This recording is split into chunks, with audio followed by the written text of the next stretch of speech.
नमस्कार विद्यार्थी मित्रांनो, स्वागत आहे आपलं भावाज आय एस मध्ये. मी डॉक्टर महेंद्र चाटे. विद्यार्थी मित्रांनो, भारतीय राज्यघटना आणि राजकारण हा विषय अभ्यासत असताना आपण जो पहिला सेक्शन पाहतो, घटनात्मक चौकट म्हणजेच कॉन्स्टिट्यूशनल फ्रेमवर्क, त्यामध्ये जो पहिला टॉपिक आहे आपला राज्यघटना आणि त्याची ऐतिहासिक पार्श्वभूमी म्हणजेच Indian constitution and it's historical framework. बघा, हा विषय शिकत असताना, हा टॉपिक शिकत असताना आपण ब्रिटिशांनी जे भारतावर जवळपास 200 वर्ष राज्य केलं, ते राज्य करताना इथं जी राज्यव्यवस्था बसवली त्यांनी किंवा इथं जे कायदे पास केले त्यांनी, त्यासोबतच की राजकीय प्रक्रिया कशा पद्धतीने पार पाडायची, याचे जे नियम लावले याच्याबद्दल किंवा त्यासोबतच ज्या राजकीय संस्था स्थापन केल्या याच्याबद्दल आपण पाहत असतो. म्हणजे काय, तर भारतीय राज्यघटनेची जी मुळं आहेत ते आपण ह्या ब्रिटिश राजवटीमध्ये पाहण्याचा प्रयत्न करत असतो. बघा, आपण इतिहासामध्ये शिकतो की 1500च्या अराउंड ईस्ट इंडिया कंपनी किंवा बाकीच्या ज्या कंपनी होत्या, डच कंपनी असेल, फ्रेंच कंपनी असेल, यांची स्थापना झाली. आता तिथंच का झाली, रिनायसन्स असेल किंवा एनलायटनमेंट असेल म्हणजे पुनर्जागरण किंवा प्रबोधन, हे आपण इतिहासामध्ये शिकत असतो. मग त्यांनी अमेरिगो वेस्पुसी असेल किंवा कोलंबस असेल, यांनी अमेरिकेचा लावलेला शोध, भारत शोधायला निघाले होते ते. मग नंतर वास्को द गामा यांनी लावलेला शोध. मग पोर्तुगीज 1500च्या आसपास त्यांनी इथं व्यापारी म्हणून त्यांनी सुरुवात केली त्यांच्या करिअरला. 1608च्या आसपास ब्रिटिशर्स आले. त्याच्या आधी इथं डच आले होते, त्यानंतर फ्रेंच आले 1668ला. तर हे अशा पद्धतीने आले आणि लगेच येऊन राज्य करायला लागले का? नाही. त्यांनी चांगले 100-150 वर्ष राज्य केलं. इथं व्यवस्था ऑब्झर्व केली, काय चालू आहे, सिस्टीम कशा पद्धतीने चालू आहे. मुघल साम्राज्य नवीन स्थापन झालेलं होतं, ते खिळखिळं होताना पण त्यांनी पाहिलं होतं. आणि खिळखिळं होताना इथं जी पोकळी निर्माण होतीये, म्हणजे ही पोकळी म्हणजे जो व्हॅक्यूम आहे, पॉवर व्हॅक्यूम, त्यामुळे कुठेतरी हे आक्रांता जे होते, मग ते अहमद शाह अब्दाली असेल किंवा दुसऱ्या इराणचा जो राजा होता नादिर शाह असेल, यांनी आक्रमण केलेले हे सुद्धा पाहिले होते यांनी. मग यांनी काय केलं, तर एक 100-150 वर्ष तो ऑब्झर्व केलं. म्हणजे 1668ला फ्रेंच वगैरे आले होते, त्यांनी 1750च्या आसपास पर्यंत, बघा 1750च्या आसपास पर्यंत फक्त ऑब्झर्व केलं इथं कशा पद्धतीने पॉवर डायनॅमिक्स कशा पद्धतीने ऑपरेट करत आहे. मग त्यांनी बघितलं पॉवर व्हॅक्यूम आहे. मग त्यांनी इथं इथल्या राजकारणामध्ये शिरकाव करायला प्रयत्न केला. म्हणजे तुम्ही कर्नाटकची युद्ध असतील किंवा प्लासीचे युद्ध असेल किंवा बक्सरचे युद्ध असेल, हे बघता. म्हणजे इथल्या राजांना हाताशी धरून मग इथल्या युद्धांमध्ये सहभागी व्हायला सुरुवात केलं. आणि 1750च्या आसपास म्हणजे 1757 पासून प्लासी बक्सर पासून किंवा 1765ची टू बी मोर स्पेसिफिक अलाहाबादचा जो तह झाला होता, ट्रिटी ऑफ अलाहाबाद, त्याच्यानुसार इथं एक क्षेत्रीय पॉवर, एक टेरिटोरियल पॉवर म्हणून त्यांनी स्वतःची सत्ता स्थापन केलेली होती. बघा, म्हणजे त्यांनी बाकीच्या सत्तेंना सुद्धा कसं शह दिला, मग ते फ्रेंच असतील, डच असतील, पोर्तुगीज असतील, त्याच्यात ते सुप्रिमसी कशा पद्धतीने एस्टॅब्लिश करू शकले. मग त्याच्यामध्ये इंडियन थिएटर सोबत युरोपियन थिएटर पण, तिथलं पण युद्धाचा आपण थोडा अभ्यासत असतो. म्हणजे हे इतिहासाचा भाग आहे. परंतु 1750च्या आसपास जी औद्योगिक क्रांती झाली, त्यामुळे त्यांना कॉलनीजची, वसाहतींची अधिकच गरज होती, कच्च्या मालासाठी असू द्या किंवा त्यांचे प्रोडक्ट खपवण्यासाठी. मग त्यांनी अशा पद्धतीने साम्राज्य उभं करायला सुरुवात केली. भारतीय उपखंड म्हणजे त्यांनी जरी बंगालमध्ये सुरुवात केली सत्तेला, तरी त्यांनी मराठा साम्राज्य जिंकून घेतलं, पेशवाई वगैरे. त्याच्यानंतर पंजाबचं जे रणजित सिंहाचं साम्राज्य होतं ते होतं, किंवा टिपू सुलतान असेल किंवा बाकीचेही, आसाम असेल किंवा नॉर्थ वेस्ट फ्रंटियर असेल, अफगाणिस्तानपर्यंत, म्हणजे बर्मा त्यांनी जिंकून घेतला होता, आसाम जिंकून घेतलं होतं. मग हे कशा पद्धतीने राज्यकारभार लावला, कशा पद्धतीने कायदे बनवले, याचा आपण इतिहास पाहत असतो. बघा, म्हणजे 1765 पासून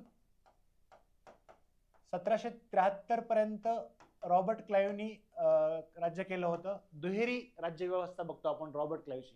म्हणजे ब्रिटिश पार्लमेंटरी डेमोक्रेसीचं खासियतच आहे, म्हणजे नावाला समोर एक चेहरा लावला जातो आणि कारभार दुसरीकडनं केला जातो. म्हणजे ब्रिटिश पार्लमेंटरी सिस्टीम मध्ये, म्हणजे जे की आपण पण अडॉप्ट केलेली, एक नॉमिनल हेड असतो, नामधारी प्रमुख, जसे की राष्ट्रपती, आणि कार्यकारी प्रमुख असतात जसे की पंतप्रधान वगैरे. म्हणजे यांनी दुहेरी राज्य व्यवस्था जी राबवली होती, म्हणजे ती तुम्हाला पुन्हा पुन्हा दिसेल. बघा, म्हणजे 1919ला सुद्धा डायआरकी म्हणजे दुहेरी व्यवस्था त्यांनी दिसेल. विषयांचं विभाजन केलेलं आहे, राखीव खाती आणि सोपीव खाती. मग सोपीव खाती जी आहेत ते हलकी हलकी खाती भारतीयांकडे दिलेली होती वगैरे, किंवा ते 1935ला लागू करण्याचा प्रयत्न केलेला असेल. म्हणजे काय, ह्या अशा पद्धतीची नीती चालली होती. पण या कालखंडामध्ये त्यांनी नुकतंच राज्य स्थापन केलेलं होतं. आणि जो राज्यकारभार होता, दुहेरी शासन व्यवस्था, त्याच्यामध्ये निजामत म्हणजेच काय, कायदा आणि सुव्यवस्था तिथल्या बंगालच्या गव्हर्नरनी बंगालच्या नवाबाने बघायची होती. आणि जी रेव्हेन्यू मॅटर्स आहेत, म्हणजे महसुली व्यवस्था, ब्रिटिशांनी बघायची होती. म्हणजे काय, तर पॉवर विदाऊट रिस्पॉन्सिबिलिटी. म्हणजे अधिकार भेटले पण जबाबदारी काहीच नव्हती त्यांना. कायदा सुव्यवस्था बंगालचा नवाब बघणार होता. म्हणजे ही पण दुहेरी व्यवस्था त्यांनी बघितली. म्हणजे अशाच पद्धतीने तुम्ही बघता बघा, सबसिडियरी अलायन्स म्हणजेच तैनाती फौजेची नियुक्ती केली होती. हे पण अशा पद्धतीने कॉम्प्लेक्स डिप्लोमॅसी करायची हे, किंवा लॅप्स ऑफ पॅरामाउंटचे असेल किंवा बाकीचं संस्थाने खालसा करण्याची त्यांची नीती असेल, अशा पद्धतीने कारभार करत होते. म्हणजे या कालखंडामध्ये 7-8 वर्षामध्ये एवढा भ्रष्टाचार झाला, म्हणजे इथल्या कंपनीच्या नोकर जे होते सेवेमध्ये, आजचे जे गव्हर्नमेंट सर्वंट आपण म्हणू तसं त्यावेळेस ते कंपनीचे सर्वंट होते. त्यांनी खूप जास्त भ्रष्टाचार केला होता, खाजगी व्यापार केला होता. म्हणजे रॉबर्ट क्लाईव्हला आत्महत्या करण्याची वेळ आली होती, तिथल्या संसदेसमोर उत्तर द्यावं लागलं होतं वगैरे, हे पाहतो आपण. मग त्यांनीच ठरवलं की ब्रिटिश संसदेने की ही कंपनी जी आहे ना, ते कंपनीवर देखरेखीची गरज आहे, नियंत्रण ठेवण्याची गरज आहे. मग तुम्ही बघता बघा, म्हणजे जेव्हा कायदे पास झाले ते दोन याच्यामध्ये पाहतो आपण. एक आहे कंपनी कालखंड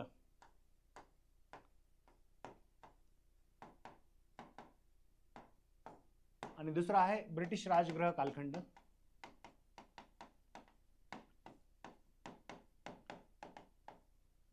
बघा, आपण जर बघितलं 1500ला ईस्ट इंडिया कंपनीची स्थापना झाली होती. एक सनद दिली होती तिथल्या राणीनं, राणी विक्टोरिया जी होती त्यावेळेला, सॉरी त्यावेळेला एलिझाबेथ होत्या, त्यांनी सनद दिली होती की तुम्ही जाऊन पूर्वेकडे व्यापार करा वगैरे. पण ती सनद, हा जो व्यवहार होता तिथलं ब्रिटिश राजगृह आणि कंपनी मधला होता. ब्रिटिश राजगृह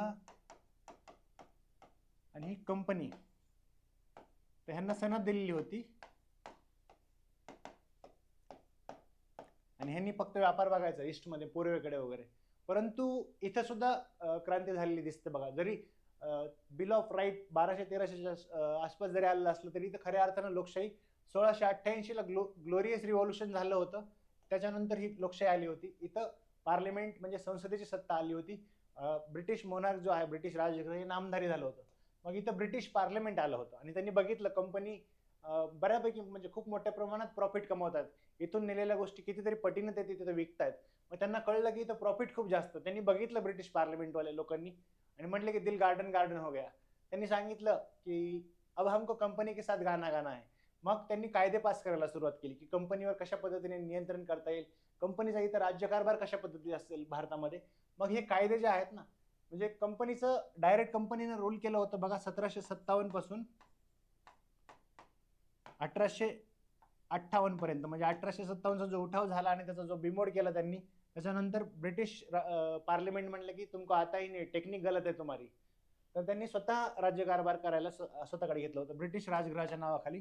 मग ते 1858 पासून 1947 पर्यंत हा राज्यकारभार चालला होता.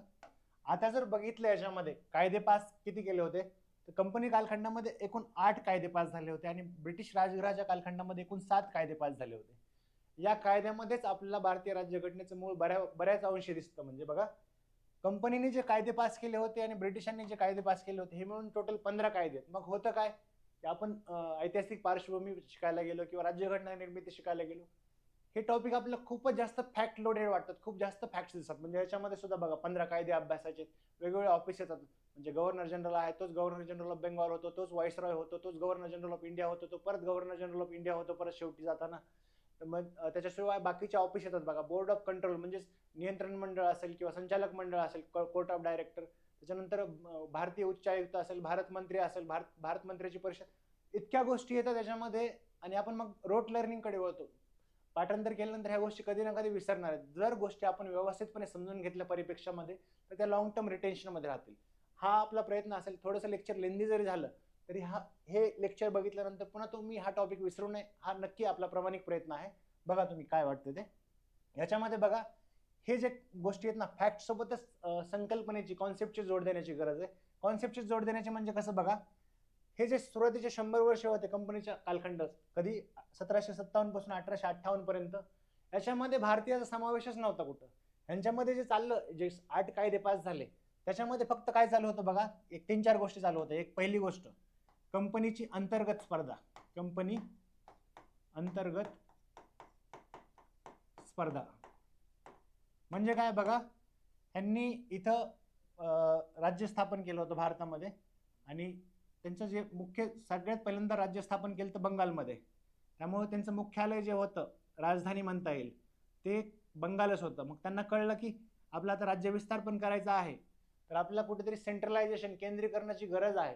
मग त्यांनी काय केलं, इथला जो गव्हर्नर होता बंगालचा, त्याच्यानंतर इथे एक गव्हर्नर होता मद्रासमध्ये आणि इथे एक बॉम्बेमध्ये होता.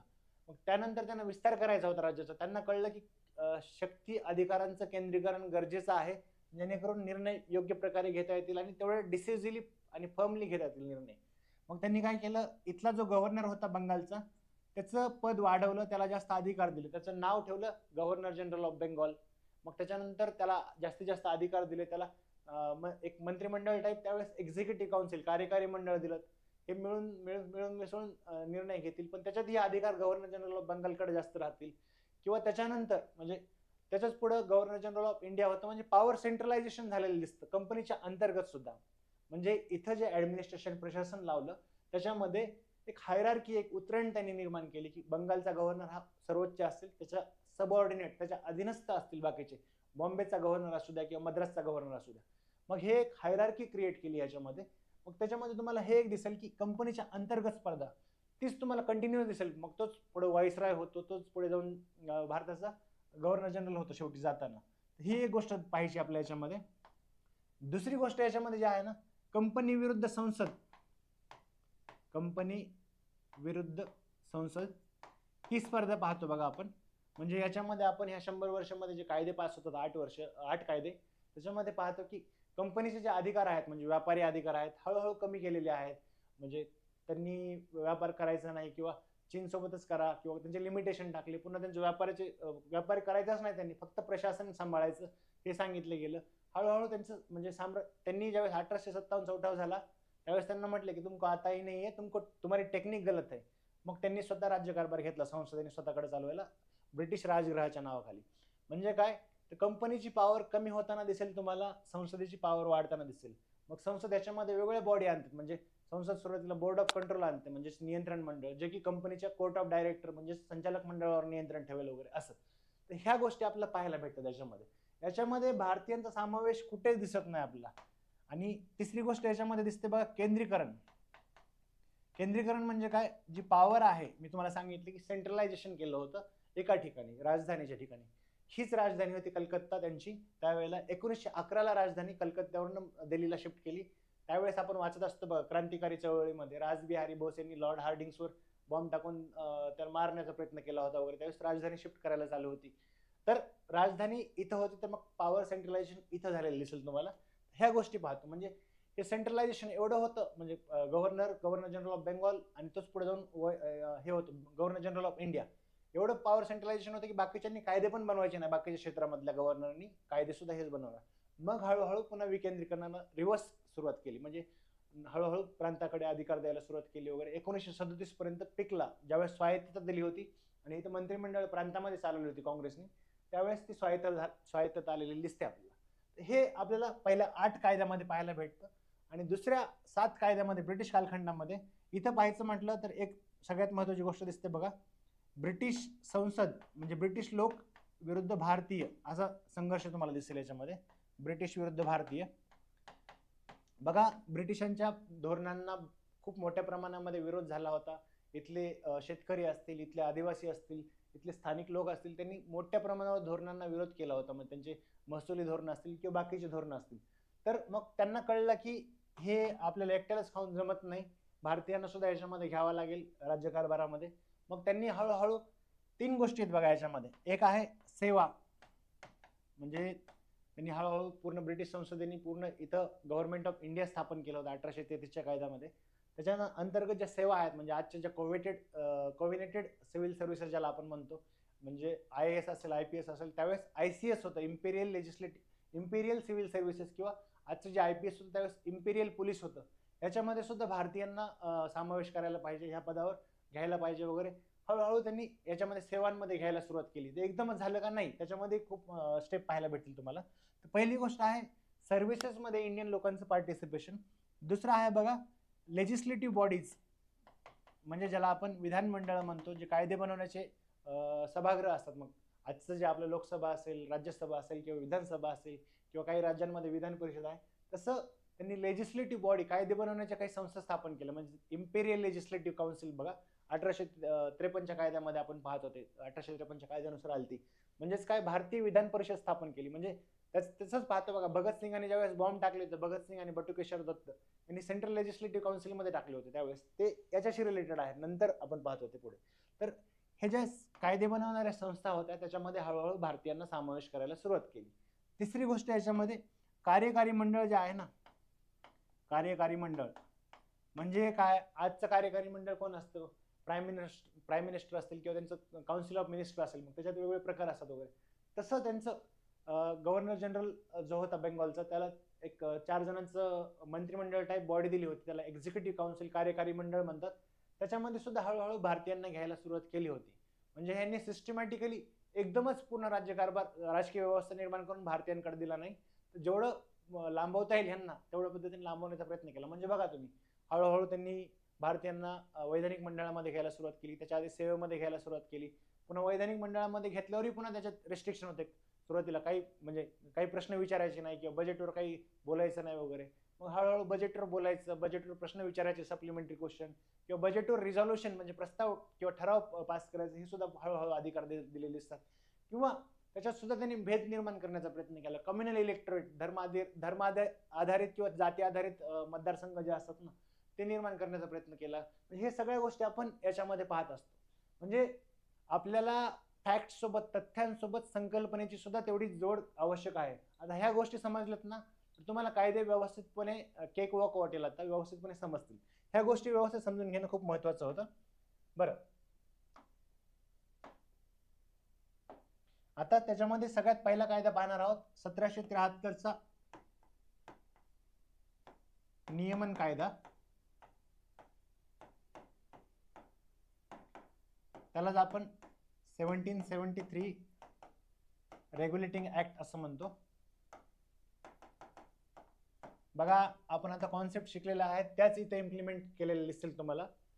मी जसं सांगितलं की पहिल्या 100 वर्षामध्ये कंपनीची अंतर्गत स्पर्धा आणि सेंट्रलायझेशन दिसतं वगैरे, तेच आपण पाहतो. आता 1773चा जो कायदा झाला होता त्याच्यामध्ये पहिलं प्रोव्हिजन होतं बघा, गव्हर्नर जनरल ऑफ बेंगॉल जो होता, governor general of Bengal, sorry, आधी हा गव्हर्नर ऑफ बेंगॉल होता, गव्हर्नर ऑफ बेंगॉल. याचं नामांतर बदललं, याचं नामांतरण केलं की गव्हर्नर जनरल ऑफ बेंगॉल. आता हे जनरल लावले म्हणजे अधिक अधिकार दिलेत, बाकीच्यांवरती अधिकार दिलेत, बॉम्बेवाल्यावरती किंवा मद्रासवाल्यावरती. हे पहिल्यांदा काम केलं यांनी. दुसरं याच्यामध्ये काम केलं, हा जो गव्हर्नर जनरल ऑफ बेंगॉल झालेला आहे आता, हा, त्याला एक एक्झिक्युटिव्ह काउन्सिल दिली, त्याची एक्झिक्युटिव्ह काउन्सिल, त्याला आपण कार्यकारी मंडळ म्हणतो बघा, लिहू आपण मराठीमध्ये पण तसं.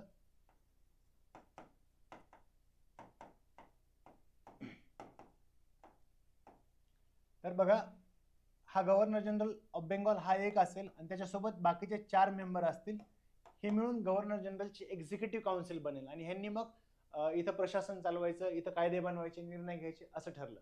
मग ही गोष्ट झालेली दिसते. त्याच्यासोबतच तिसरी गोष्ट आपल्याला दिसते की सुप्रीम कोर्ट म्हणजे सर्वोच्च न्यायालयाची स्थापना झाली. बघा, सर्वोच्च न्यायालय, हायकोर्टची स्थापना आधीच झालेली दिसते आपल्याला. म्हणजे इथं आल्यानंतर ब्रिटिशांनी जी राज्यव्यवस्था लावली, म्हणजे महसूल प्रशासन असेल किंवा कायदा सुव्यवस्था असेल, त्यासाठी पोलीस असेल, म्हणजे लॉर्ड कॉर्नवालिस वगैरे, किंवा सिव्हिल सर्व्हिसेसमध्ये त्यांचा रोल काय होता, किंवा त्याच्यानंतर इथं जे स्थानिक स्वराज्य संस्था आहेत, म्युन्सिपल कॉर्पोरेशन वगैरे, त्याच्यामध्ये लॉर्ड मेयर, लॉर्ड रिपन वगैरे आपण अभ्यासत असतो कशा पद्धतीने उभं केलं.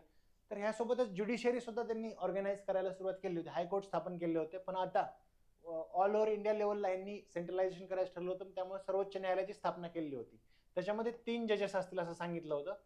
आणि ते त्यांच्या जो पर्सनल लॉ आहे, म्हणजे वैयक्तिक काय म्हणतात त्याला, पर्सनल लॉ जो आहे, त्याच्यामध्ये बर्थ राईट असू द्या किंवा मॅरेज असू द्या किंवा मॅरेज डिझॉल्युशन असू द्या, ह्या ज्या गोष्टी नियमित केलेल्या असतात, त्याचं नियमन केलेलं असतं, त्याच्यानुसारच सुप्रीम कोर्ट त्यांना ऍडमिनिस्टर करेल. त्यांना त्यांच्या वैयक्तिक कायद्यानुसार, त्यांच्या धर्म कायद्यानुसार त्यांचं न्यायदानाचं काम करेल असं ठरलं होतं. बरं, याच्यानंतर चौथी गोष्ट याच्यामध्ये अशी झाली बघा, मी जसं सांगितलं की रॉबर्ट क्लाइव्हच्या काळामध्ये खूप जास्त भ्रष्टाचार झाला, कंपनीच्या लोकांनीच स्वतःचा खाजगी व्यापार केला वगैरे. मग त्यामुळे सांगितलं की जो कंपनीचे जे सेवक आहेत ना, त्यांनी खाजगी व्यापार करू नये, कंपनी सेवक यांनी खाजगी व्यापार करू नये हे सांगण्यात आलं. म्हणजे company servants were banned from or prohibited from the private trade.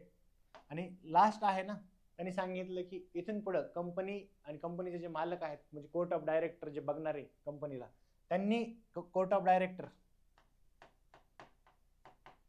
म्हणजे संचालक मंडळ, त्यांनी अहवाल सादर करायचा, रिपोर्ट सादर करायचा कुणाला? ब्रिटिश पार्लमेंटला, ब्रिटिश संसदेला अहवाल सादर करायचा की तुमचा इथला कारभार कशा पद्धतीने चालू आहे.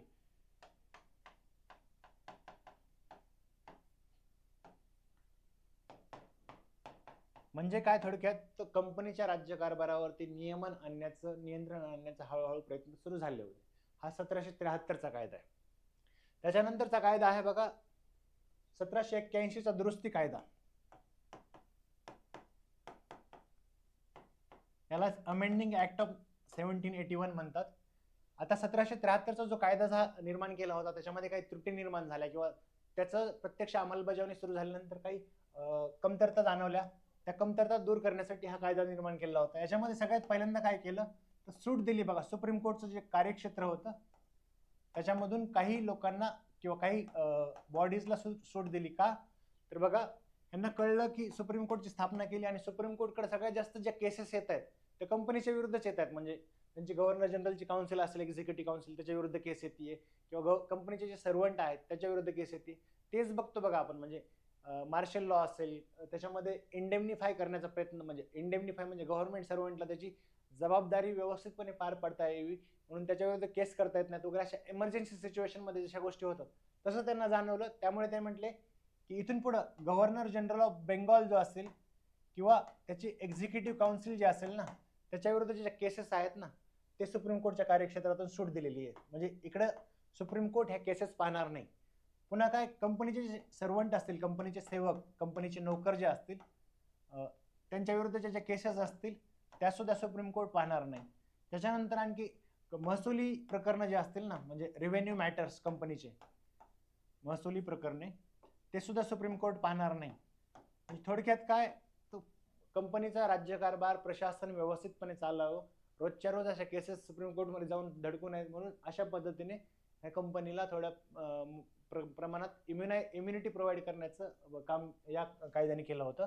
त्याच्यानंतर दुसरं जे आहे, ज्या अपील्स, म्हणजे तुम्हाला सांगितलं हायकोर्ट स्थापन झालेले होते, बॉम्बे असेल, मद्रास असेल, तर त्या हायकोर्ट्समध्ये ज्या केसेस चालायच्या तिथल्या ज्या केसेस झाल्या त्याच्यानंतर वर ज्या अपील असतील ना त्या अपील कुठं करायच्या हा प्रश्न होता. म्हणजे अपील चालले होते सुप्रीम कोर्टकडे आणि ते बरोबर आहे, परंतु त्यांनी असं ठरवलं ह्या ज्या अपील आहेत ना सुप्रीम कोर्टकडे न जाऊ देता ह्या अपील इथून पुढे जातील त्या गव्हर्नर जनरलच्या काउन्सिलकडे, एक्झिक्युटिव्ह काउन्सिलकडे, ते अपील ऐकतील वगैरे, हे ठरलं ह्याच्यामध्ये. म्हणजे थोडक्यात काय, केंद्रीकरण आणि पॉवर सेंट्रलायझेशन गव्हर्नर जनरलच्या ऑफिसमध्ये झालेलं दिसतं, गव्हर्नर जनरल ऑफ बेंगॉल किंवा त्याच्या एक्झिक्युटिव्ह काउन्सिलमध्ये. त्याच्यानंतर पुन्हा सांगितलं की तुम्ही रिपोर्ट करा, जसं आधी सांगितलं होतं तसंच की तुम्ही रिपोर्ट करा, कोणाचं तुम्ही इथं राज्यकारभार कशा पद्धतीनेच करताय ते ब्रिटिश संसदेला रिपोर्ट करायचं. हा झाला 1781चा दुरुस्ती कायदा. ह्याच्यानंतरचा पुढचा कायदा आहे बघा 1784चा Pitt's India Act. 1784 Pitt's India Act. Pitt's म्हणून ब्रिटिश पंतप्रधान होते, त्यांच्या नावाने हा कायदा आहे. 1784चा पिट्सचा कायदा. जसं मी तुम्हाला सांगितलं, कंपनीचे हळूहळू जे पॉवर आहे, अधिकार आहे, ते कमी करण्याचा प्रयत्न चालू होता आणि ब्रिटिश संसदेचं वर्चस्व वाढत होतं. हेच आपल्या इथं दिसेल बघा.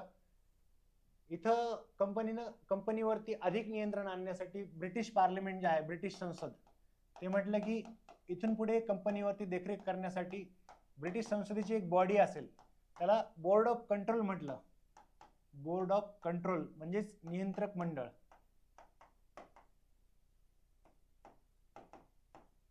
हे काय करेल, कंपनी जे आहे ईस्ट इंडिया कंपनी, तर त्याचं जे कोर्ट ऑफ डायरेक्टर आहे म्हणजे संचालक मंडळ, याच्यावरती देखरेख करेल. ह्यांचं जे कामकाज आहे कंपनीचं, त्यांच्या डायरेक्टरचं भारतामधलं, त्याच्यावरती हे नियंत्रक मंडळ म्हणजेच बोर्ड ऑफ कंट्रोल हे नियंत्रण ठेवेल.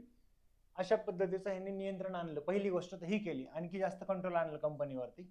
दुसरी गोष्ट याच्यामध्ये तुम्हाला असं दिसतं बघा, हे जे फंक्शन होते ना, म्हणजे फरक केला कंपनीचा. जो आतापर्यंतचा कारभार होता इथला तो कशा पद्धतीचा होता, एकतर ते व्यापार करायचे इथं आणि दुसरं इथं राज्यकारभार करायचे. याच्या पुढे त्यांनी ठरवलं की कंपनी जी आहे ना ती फक्त इथं राज्यकारभार करेल आणि व्यापारावरती कंट्रोल फक्त बोर्ड ऑफ कंट्रोल जे आहे नियंत्रक मंडळ यांचं पूर्ण नियंत्रण राहील. म्हणजे काय, थोडक्यात कंपनीचा जो व्यापार आहे त्याच्यावरती सुद्धा रेग्युलेशन आणलं, त्याच्यावरती सुद्धा देखरेखीचं हे प्रस्ताव आणला होता याच्यामध्ये. त्याच्या पुढची गोष्ट आहे बघा, कंपनीवरती सुप्रीम कंट्रोल दिलं, म्हणजे सर्वोच्च अधिकार दिले. सर्वोच्च अधिकार कोणाला? ब्रिटिश संसदेला. म्हणजे कंपनी पूर्णपणे कंट्रोलमध्ये आली ब्रिटिश संसदेच्या.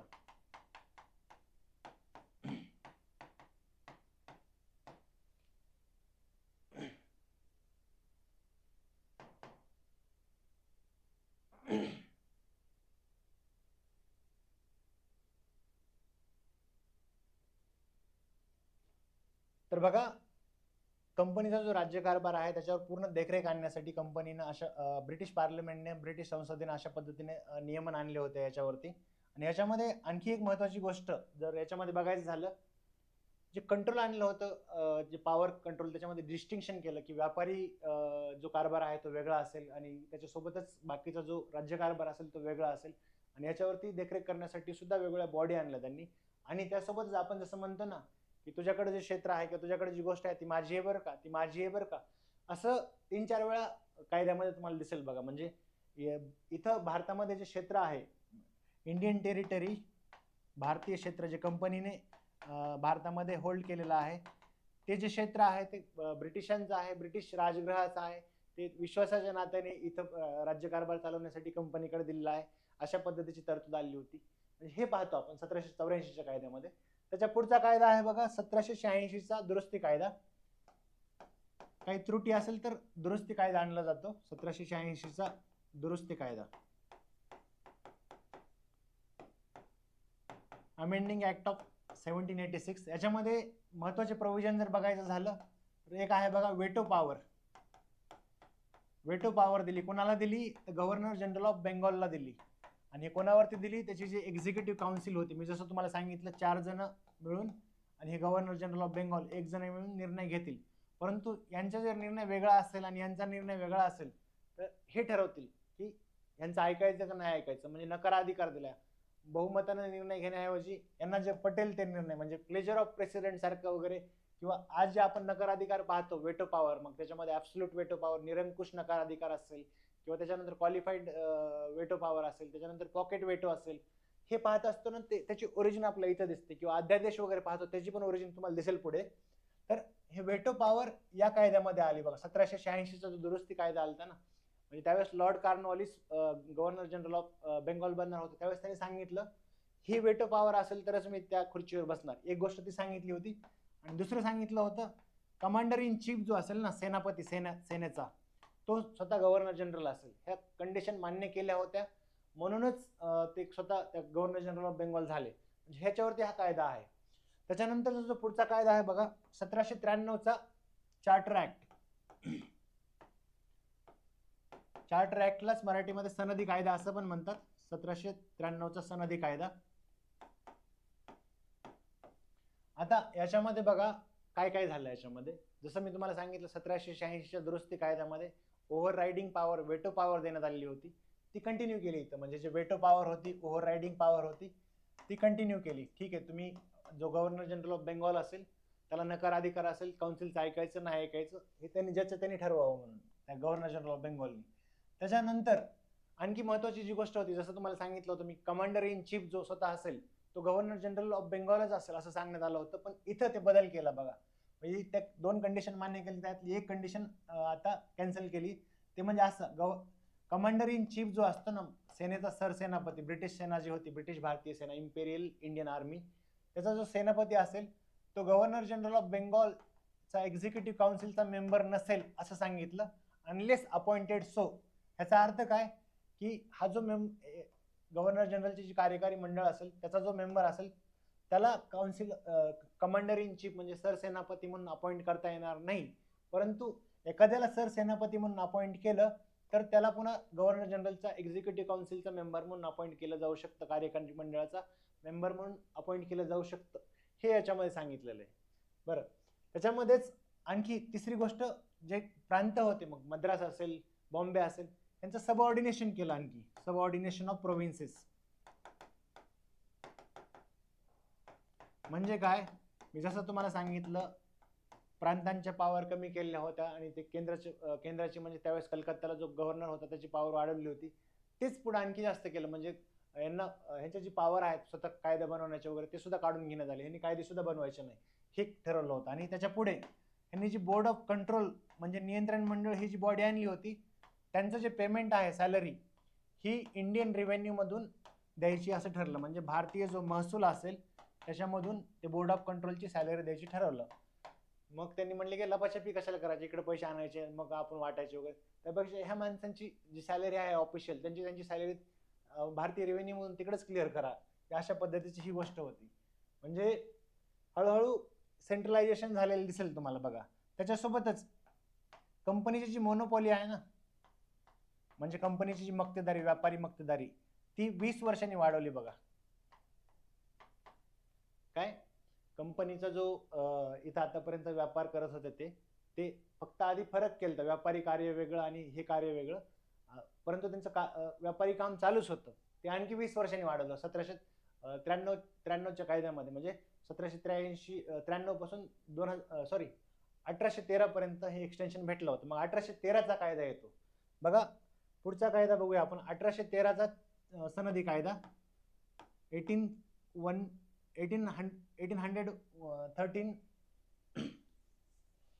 1813चा सनदी कायदा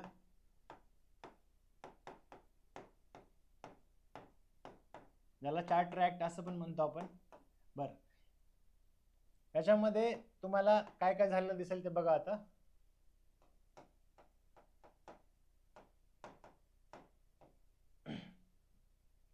सगळ्यात महत्वाची गोष्ट याच्यामध्ये जर झाली कुठली तर ती कंपनीची जी मोनोपॉली होती ना, कंपनीची मक्तेदारी, कंपनी व्यापारी मक्तेदारी, ती संपुष्टात आणली बघा. म्हणजे आतापर्यंत ब्रिटिश जे लोक यायचे ते कंपनीच्या माणसांथ्रूच, कंपनीच्या सर्वंट थ्रूच व्यापार करू शकायचे किंवा कंपनीच व्यापार करू शकायची भारतामध्ये. पण कंपनीची मक्तेदारी संपुष्टात आणली, याच्यानंतर बाकीचे ब्रिटिशर्स सुद्धा येऊन इथे व्यापार करू शकतात असं ठरलं. पण त्याला अपवाद ठेवले बघा. अपवाद 2 होते. एक होतं चीन सोबतचा व्यापार आणि दुसरं होतं साखरेचा व्यापार.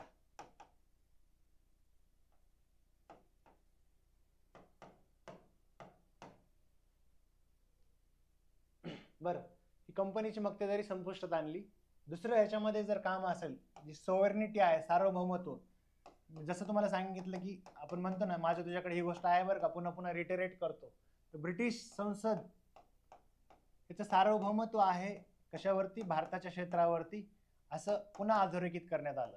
म्हणजे पुन्हा सांगण्यात आलं की ही कंपनीनं जी क्षेत्र इथं व्यापलेलं आहे भारतामध्ये त्याच्यावरती पूर्णपणे अल्टिमेट जे नियंत्रण आहे ते ब्रिटिश संसदेचं आहे.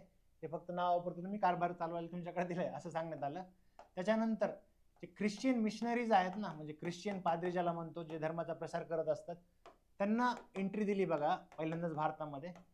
म्हणजे पोर्तुगीज जे होते ते कुठेतरी त्यांनी खूप जास्त फोर्सफुली धर्माचा प्रसार करण्याचा प्रयत्न केला, त्यामुळे त्यांना भारतात खूप जास्त विरोध झाला होता, हे ब्रिटिशांनी पाहिलं होतं. त्यामुळे त्यांनी केअरफुल पावलं उचलले धर्माच्या बाबतीमध्ये. पण हळूहळू त्यांना कळलं की आता व्यवस्थित झालेत सगळे, त्यांना आपण घेऊ शकतो व्यवस्थित, युरोपियन लोकांना किंवा ख्रिश्चन मिशनरींना एंट्री देऊ शकतो. तर अशा पद्धतीने त्यांना एंट्री अलाव केली भारतामध्ये. त्यांचं कार्य खूप चांगलं आहे बघा. म्हणजे आपण भारतीय महाराष्ट्राचे समाज सुधारक ज्यावेळेला पाहतो त्यावेळेस त्यांचं वर्तमानपत्रामधलं कार्य असेल किंवा त्यांनी जे स्कॉटिश मिशनरी असतील, अमेरिकन मिशनरी असतील किंवा शिक्षण क्षेत्रामधलं कार्य हे आपण पाहत असतो. त्यांना एंट्री दिली होती. त्याच्यानंतर जे वेस्टर्न एज्युकेशन आहे ना, वेस्टर्न एज्युकेशन म्हणजे ज्याला आपण पाश्चिमात्य शिक्षण म्हणतो, ते पाश्चिमात्य शिक्षण सुद्धा भारतामध्ये सुरू करण्यात यावं असा एक प्रस्ताव मांडला होता आणि त्यासाठी काही निधीची तरतूद केली होती बघा, 1 लाख रुपये काहीतरी त्यावेळेला. पाश्चिमात्य शिक्षण हे भारतात देण्यात यावं वगैरे असं ठरवण्यात आलं होतं. त्याच्याबद्दल पुढे आणखी 1833च्या कायद्यामध्ये लॉर्ड मॅकॉलेची कमिटी होते बघा. मॅकॉलेची कमिटी 1853ला पण दिसते एक सिव्हिल सर्व्हिसेसवरती, नागरी सेवावरती. तर हे पाहतो आपण. त्याच्यासोबतच आणखी एक महत्त्वाचं प्रोव्हिजन आहे, जे स्थानिक स्वराज्य संस्था आहेत ना, त्यांना स्थानिक स्वराज्य संस्था त्यांना टॅक्सेशन पॉवर दिली. म्हणजे ते इथून पुढे टॅक्स लावू शकतात. आता टॅक्सेशन पॉवर दिली म्हणजे टॅक्स नाही भरला तर त्याच्यावर त्यांना पनिश पण करू शकतात वगैरे, अशा पद्धतीचं हे प्रोव्हिजन होतं. हे 1813चा कायदा पाहतो आपण. मग त्याच्यानंतर येतो बघा 1833चा कायदा. 1833चा सनदी कायदा.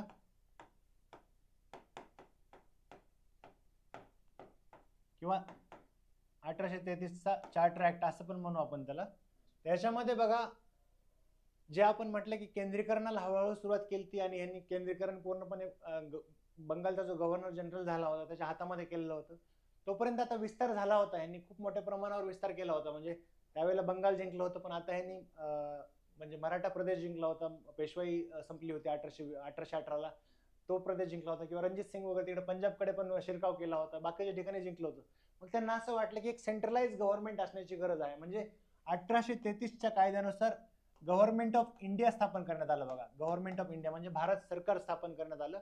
आणि जो बंगालचा गव्हर्नर जनरल होता, गव्हर्नर जनरल ऑफ बेंगॉल जो होता ना, तो आता गव्हर्नर जनरल ऑफ इंडिया झाला.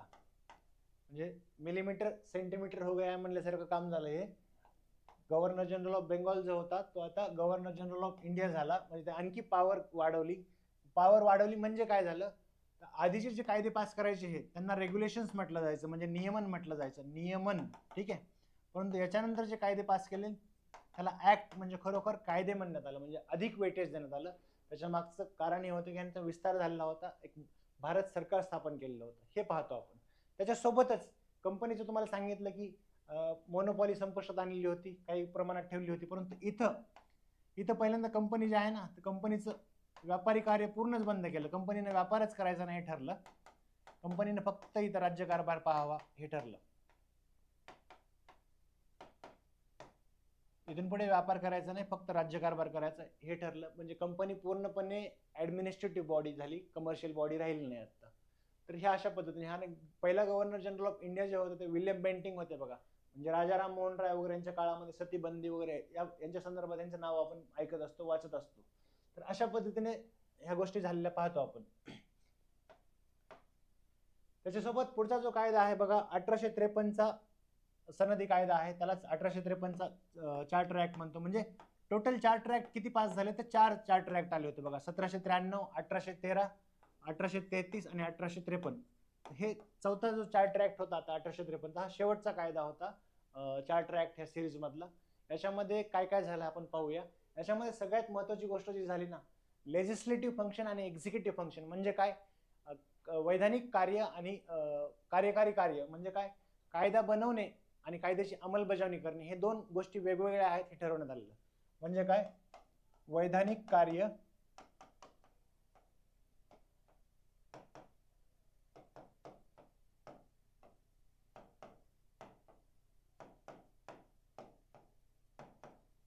कायदा बनवणे हे पूर्णपणे एक स्पेशल फंक्शन आहे, वेगळं फंक्शन आहे, त्यासाठी वेगळी मशिनरी लागेल असं सांगण्यात आलं. म्हणून काय केलं यांनी बघा, इम्पेरियल लेजिस्लेटिव्ह काउन्सिल म्हणजेच भारतीय विधान परिषद, ब्रिटिश भारतीय म्हणता येईल त्याला, कारण त्यांच्या अंतर्गत होतं हे, भारतीय विधान परिषद स्थापन केली. म्हणजे आपण आज जे लोकसभा राज्यसभा बघतो ना, त्याचं ओरिजिन आपला एक्झिक्युटिव्ह काउन्सिल, मग त्याच्यानंतर लेजिस्लेटिव्ह काउन्सिल मध्ये दिसतं.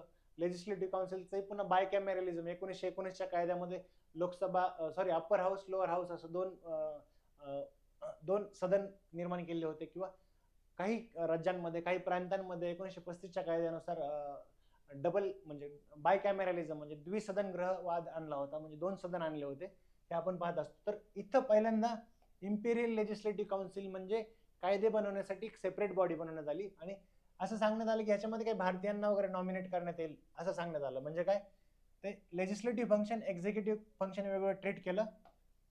त्याच्यानंतर ऑर्डिनन्स मेकिंग पॉवर, ऑर्डिनन्स नाही, कंपनी जी आहे ना, कंपनीचा जो मक्तेदारी होती, कंपनीचा जो राज्यकारभार होता, त्यांना आतापर्यंत 20-20 वर्षाचं एक्सटेन्शन दिलेलं होतं ना प्रत्येक वेळेला. ह्यावेळेस एक्सटेन्शन वगैरे काहीच बोलले नाही. म्हणजे कंपनीने राज्यकारभार कधीपर्यंत करायचा वगैरे हे काहीच सांगितलं नाही. म्हणजे अनिश्चितता होती. आणि त्याच्यासोबतच जे आधी सांगितलं होतं की लोकल रिप्रेझेंटेशन द्यायला पाहिजे वगैरे, ते पहिल्यांदा उच्चार जो केला ना लोकल रिप्रेझेंटेशन, म्हणजे काय, स्थानिक प्रतिनिधित्व. म्हणजे जी ही नवीन बॉडी स्थापन केली इम्पेरियल लेजिस्लेटिव्ह काउन्सिल, भारतीय विधान परिषद, ह्याच्यावरती स्थानिक प्रतिनिधित्व द्यायला पाहिजे असं 1853च्या कायद्यामध्ये पहिल्यांदा म्हणण्यात आलं. आणि त्यानंतर 1858चा उठाव झाला. त्यानंतर तर मग त्यांना कळलं की भारतीयांना याच्यामध्ये समाविष्ट करावं लागेल, असं कारभार करून चालणार नाही.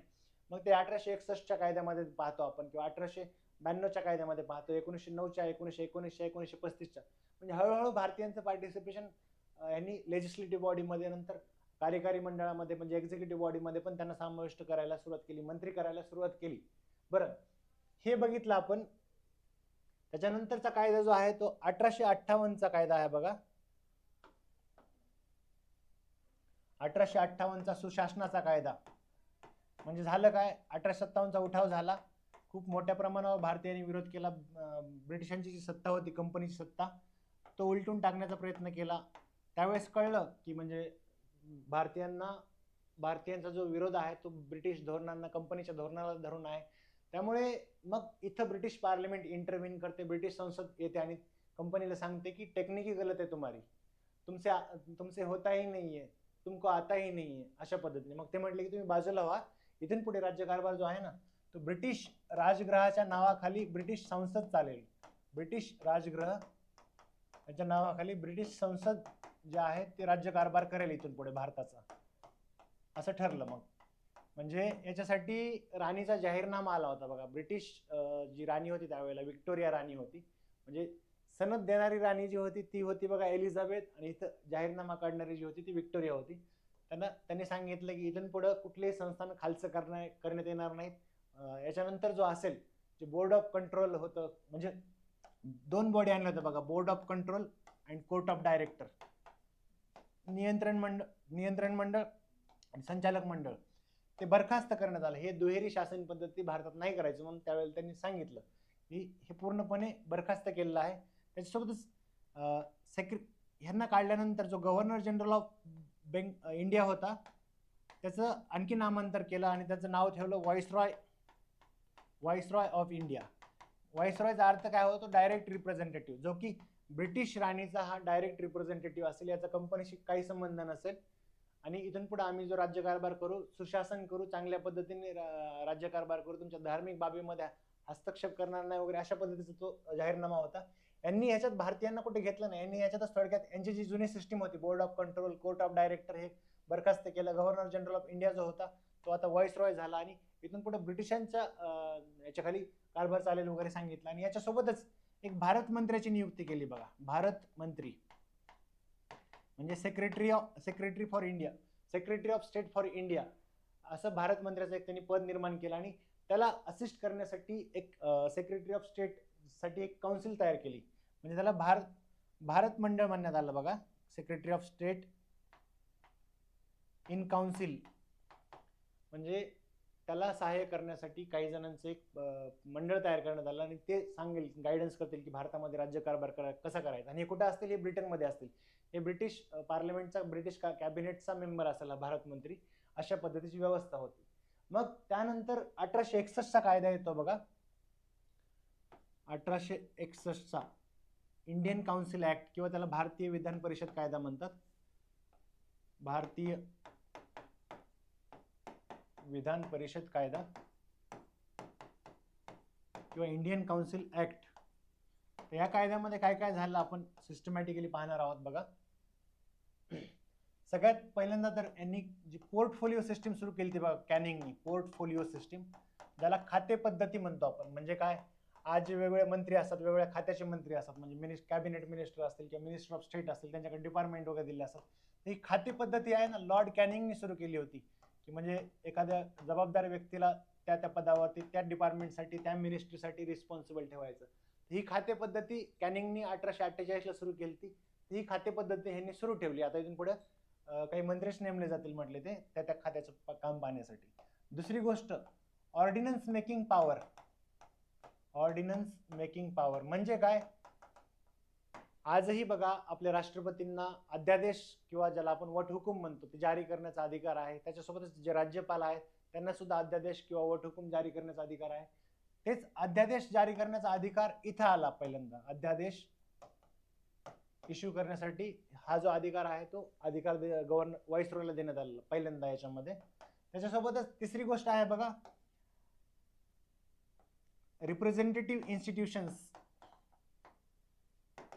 म्हणजे काय की भारतीयांचं प्रतिनिधित्व असेल याच्यामध्ये अशा राजकीय संस्था, प्रतिनिधित्व संस्था निर्माण करण्यात येतील असं सांगण्यात आलं, ज्याच्यामध्ये भारतीयांना नॉमिनेट करण्यात येईल. पहिल्यांदा कधी सांगण्यात आलं होतं 1853ला असं सांगण्यात आलं होतं की भारतीयांना नॉमिनेट करण्यात येईल, पण 1861 ह्याच्यामध्ये सांगण्यात आलं की इथून पुढे जे भारतीय आहेत ना त्यांना काही बॉडीजच्या म्हणजे शिफारसीवरून नॉमिनेट करण्यात येईल. म्हणजे सेंट्रल लेजिस्लेटिव्ह काउन्सिल म्हणजेच कोणतं, केंद्रीय विधान परिषद जी स्थापन केली होती त्याच्यामध्ये नॉमिनेट करण्यासाठी कोणाचा सल्ला घेतला जाईल, चेंबर ऑफ कॉमर्स असेल किंवा बेंगॉल चेंबर ऑफ कॉमर्स असेल किंवा प्रोव्हिन्शियल लेजिस्लेटिव्ह काउन्सिल म्हणजे प्रांतीय विधान मंडळ यांच्या शिफारसीनुसार केंद्रातले प्रतिनिधी निवडले जातील.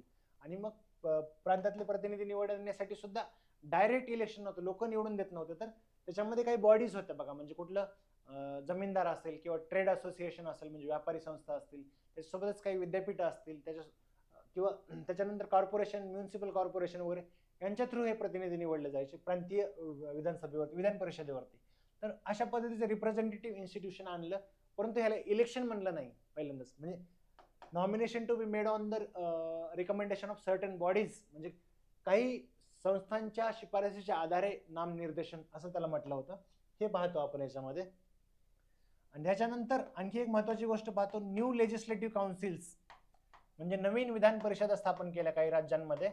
न्यू लेजिस्लेटिव्ह काउन्सिल्स म्हणजे बघा, आधी ह्यांची बंगालला विधान परिषद होती, मद्रासमध्ये होती, बॉम्बेला होती, पण ह्यांनी आता बाकीचे प्रदेश जिंकले होते. म्हणजे कुठले बघा, इथं बंगालला आधी होती जी विधान परिषद ती केंद्राचं झालं होतं, म्हणजे केंद्रीय विधान परिषद झाली होती. मग तिथं त्या प्रांतासाठी स्थानिक प्रांतासाठी प्रांतीय विधान परिषद नव्हती, तर बंगालला विधान परिषद स्थापन केली त्यांनी पहिल्यांदा, प्रांतीय विधान परिषद. ती आहे बघा 1862ला. त्याच्यानंतर तुम्हाला दिसेल बघा ह्याच्यामध्ये पंजाबमध्ये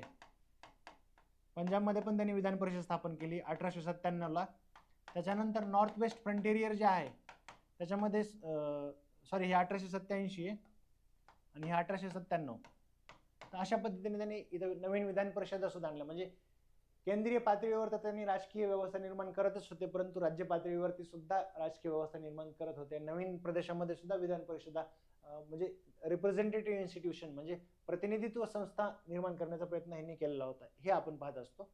मग हे 1861चा कायदा झाल्यानंतर आपण येतो बघा 1892च्या कायद्याकडे. 1892चा रेग्युलेटिंग ऍक्ट किंवा 1892चा नियमन कायदा आपण म्हणतो. आता हळूहळू त्यांनी भारतीयांना सेवेमध्ये किंवा कायदा बनवण्याच्या ज्या संस्था होत्या, मग ते भारतीय विधान परिषद असेल किंवा प्रांतीय विधान परिषद असेल, याच्यावरती घ्यायला सुरुवात केलेली होती, इनडायरेक्टली घ्यायला सुरुवात केली होती. कशा पद्धतीचं याच्यामध्ये मग आता इथं काय झालेलं दिसेल तुम्हाला, जे संस्था निर्माण केलेल्या होत्या राजकीय संस्था, मग त्या कुठल्या होत्या, केंद्रीय विधान परिषद होतं किंवा स्थानिक प्रांतीय विधान परिषद होते, यांची साईज जी आहे ना ती वाढवली. म्हणजे याच्यामध्ये जे मेंबर होते आतापर्यंत सपोज 16 मेंबर होते, तर त्याची साईज वाढवली, ती तुम्हाला इथं वाढवलेली दिसेल. मग ते केंद्रीय संस्थांमधलेही दिसते आणि प्रांतीय संस्थांमधले हे प्रतिनिधित्व वाढवलेलं दिसतं. म्हणजे काय, जास्तीत जास्त लोकांना पार्टिसिपेट करता यावं गव्हर्नन्समध्ये, अशा पद्धतीची व्यवस्था होती. त्याच्यानंतर नॉमिनेशन म्हणजेच नामनिर्देशन. मी तुम्हाला आधीच सांगितलं की नामनिर्देशन कुठल्या कुठल्या बॉडीच्या आधारे करण्यात येत होतं, तर ते याच्यात सांगितलं की नामनिर्देशन जे आधी जे करत होते सरकार करत होतं, पण इथं नामनिर्देशन जे करेल ना ज्या सर्टन बॉडीज आहेत, मग युनिव्हर्सिटी आहे, म्युनिसिपल कॉर्पोरेशन आहे, जमीनदार आहे, ट्रेड असोसिएशन आहे, यांच्या शिफारसीच्या आधारे नॉमिनेशन करण्यात येईल असं सांगण्यात आलं होतं. बरं, त्याच्यानंतर त्यांचे जे कार्य होतं ना, म्हणजे विधान परिषद असतील किंवा प्रांतीय विधान परिषद असेल, यांचं जे कार्य होतं ना ते कार्य सुद्धा वाढवलं होतं. म्हणजे आतापर्यंत त्यांना फक्त तिथे पार्टिसिपेट करता येत होतं, पण यांना पहिल्यांदाच म्हटलं की तुम्ही बजेटवरती प्रश्न विचारू शकता. जे अर्थसंकल्प मांडला जातो त्या अर्थसंकल्पावरती तुम्ही प्रश्न विचारू शकता, हे पहिल्यांदा म्हटलं होतं. कधी, 1892च्या कायद्यामध्ये आपल्याला हे पाहायला भेटतं. म्हणजे हे गोष्टी झालेली दिसते. थोडक्यात काय, साईज वाढवली, इंडियन लोकांचं पार्टिसिपेशन वाढवलं आणि त्यासोबतच थोडे अधिकार दिले होते. त्याच्यानंतरचा कायदा येतो बघा 1909चा कायदा. 1909चा नियमन कायदा, ज्याला आपण मोर्लेमिंटो ऍक्ट असं सुद्धा म्हणतो. 1909 नियमन कायदा.